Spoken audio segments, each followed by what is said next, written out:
de todos os livros que eu tenho na biblioteca, eu gosto muito, sempre volto e leio, né, a Biblioteca Salvati, de Grandes Temas. Foi uma série de livros lançado pela editora Salvati, se não me engano ela é originariamente espanhola, e lançou no Brasil 99 volumes, se não me engano, 99 volumes ou 100, sobre os grandes temas que são explorados em livros.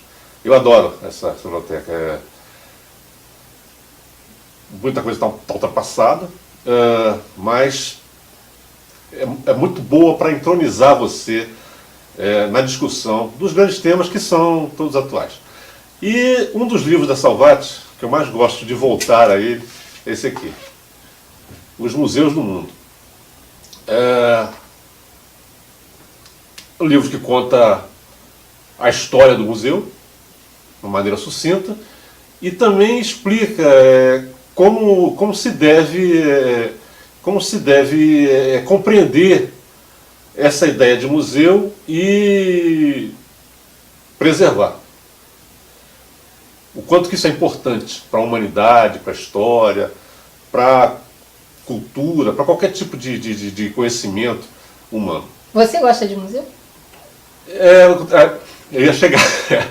É um negócio interessante. A Tânia, toda vez que a Tânia viaja, qualquer cidade, a primeira coisa que a Tânia pesquisa é se tem um museu na cidade. Eu adoro. A historiadora, ela adora museu.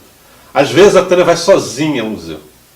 Ela vai e eu vou passear pela cidade, porque a cidade também para mim funciona como museu. O que eu não gosto do museu é o seguinte, às vezes, eu não gosto do consumo, daquela questão do consumo do museu. Né? Você vai a Florença, os grandes museus do mundo, então você vê aquele consumo, aquelas filas enormes, né, para o museu, e eu acho que são visitas mais ou menos alienadas. Né? Me parece muito mais tem a ver com a programação turística imposta, né, para os turistas, do que realmente o consumo correto do museu. Por exemplo, vai lá você ver a Mona Lisa. Você entra. Bom, primeiro, né? Você foi a Paris, conseguiu uma passagem, chegou em Paris, reservou aquele dia para ver a Mona Lisa no Louvre. Está lá você no Louvre, você e trocentas pessoas do seu lado. E você crente que vai ver a Mona Lisa, ela é enorme. Não, ela é um quadro desse tamaninho. Agora tem uma distância, né? A primeira vez que Colocaram a gente foi, o vidro na frente, não, né? Porque não parece tinha que vidro, teve ameaça de jogar tentaram. tinta, uma coisa assim, nela. Então agora tem uma distância, uma barreira, né? E dali para trás fica o público. Você e trocentas pessoas. E 150 irmãos Todo mundo orientais querendo tirar. fotografando de tudo quanto é jeito, né? E procurando ângulos, e a máquina no seu lado, aqui, encostando. É um negócio, eu não gosto. E isso é que eu não gosto. O museu em si eu gosto. Agora, paradoxalmente, exatamente esse consumo foi o que salvou os museus. No ano que esse livro aqui foi editado e foi pesquisado, foi em 78, eles já falavam da crise nos museus. Os museus eram vazios. Sabe o que salvou o museu? O quê? O que salvou o museu europeu, de uma maneira geral. Todos os museus. Exatamente esse consumo turístico. Por quê? Porque os asiáticos, ali começou aquele boom asiático, os tigres asiáticos, a China estava começando, mas a Coreia já vinha com tudo, a economia coreana, o Japão já tinha se consolidado como provavelmente a segunda potência do mundo. E os cidadãos desses países tinham mais facilidade de viajar, criaram aquele turismo de massa. E eles tinham muita curiosidade em saber como era a cultura do Ocidente. O turista tem essa curiosidade. Então eles vão... esse consumo dos orientais foi o que salvou o museu, porque os museus eram vazios na Europa, né? Inclusive até nos anos 60 chegou até a ideia de museu chegou até a ser chegou a ter uma previsão catastrófica de que os museus acabariam, né? Porque as pessoas não estavam indo ao museu. Hoje não, hoje é um consumo de massa que eu acho muito positivo. Agora, aí vamos colocar outra discussão que o livro também explora. Você não pode ir para um museu sem saber o que você está indo ver. Você tem que estudar, você precisa... Existe um diálogo. Com certeza.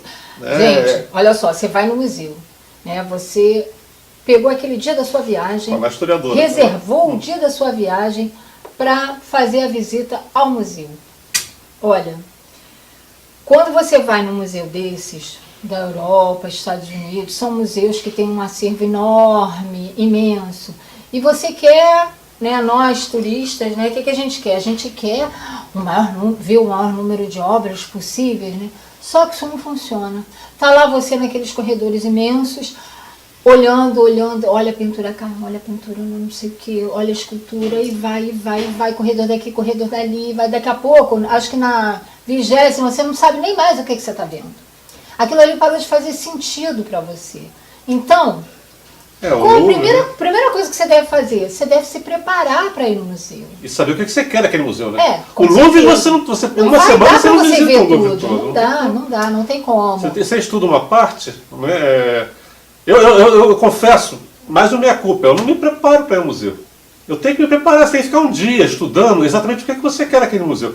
Por acaso, o meu conceito de museu atingiu uma espécie de zênite de interesse quando a Tânia me obrigou a entrar num dia que era mais barato no museu, no MoMA, né? No Museu de Arte Moderna de Nova York. E então eu sabia que eu tinha aquele negócio lá de arte pop, eu tinha algum interesse sim, mas quando eu entrei numa sala, tinha fotografias nubladas, e a sala estava vazia inclusive, fotografias nubladas de pessoas, e depois eu fui ver o que era aquela sala. Era uma sala que falava sobre o grupo guerrilheiro Baden-Meinhof, que atuou na Alemanha nos anos 70, e todos os membros desse grupo guerrilheiro se suicidaram nas prisões alemãs. E toda a história foi muito nebulosa, muito pouco esclarecida. Daí a razão das fotografias serem desse jeito. Então eu sabia da história e ficamos eu e a Tânia mais de meia hora naquela sala, porque realmente a gente sabia o que a gente estava vendo. Isso é muito bom, porque daí você guarda. A partir daí eu comecei a me preparar, né? Você gostou, né? Foi a partir daí que eu tomei a luz de, você tem que se preparar para entrar no museu. E você tem que ir num determinado setor do seu interesse, porque você faz aquele diálogo. Né? Será que o autor conseguiu chegar mesmo a isso? Ele estava numa fase, qual a fase da vida que ele estava? Que emoções que ele procurou despertar com isso? Tudo isso a gente precisa saber. A visita fica maravilhosa quando você senão faz fica aquele negócio também, né? Você vai ver... né? Como é que ele pintou aqui? Essa arte que eu não estou entendendo nada. Exatamente. Então aquela você se depara com por exemplo, uma arte moderna, né? Uma tela toda vermelha, no meio de uma sala, e daí? Aí você chega a dar até aquela frase famosa, né?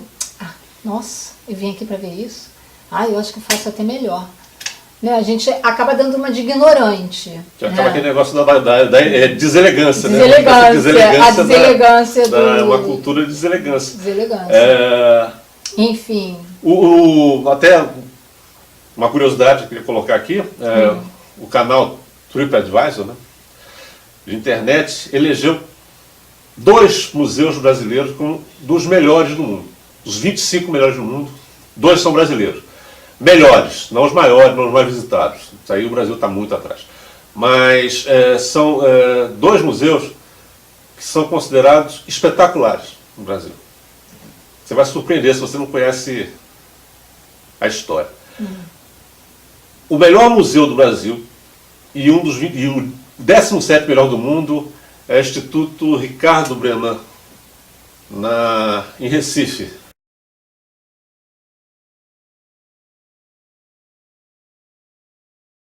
Na cidade de Recife. Né? Você vai no TripAdvisor, 17º, Ricardo Brenan. Por quê? Porque o museu é um complexo arquitetônico muito grande. Fala muito sobre a colonização holandesa naquela área de Pernambuco. Tem muito pouco, o mundo conhece muito pouco dessa história e o acervo é muito grande. Inclusive esse museu tem, aparentemente ele tem o maior acervo de armas brancas do mundo. E o lugar diz que é maravilhoso, né? Um complexo arquitetônico meio eclético, meio medieval, muito bonito. E o outro museu brasileiro que dizem que também é espetacular é o Instituto Inhotim, na cidade de Brumadinho, em Minas Gerais.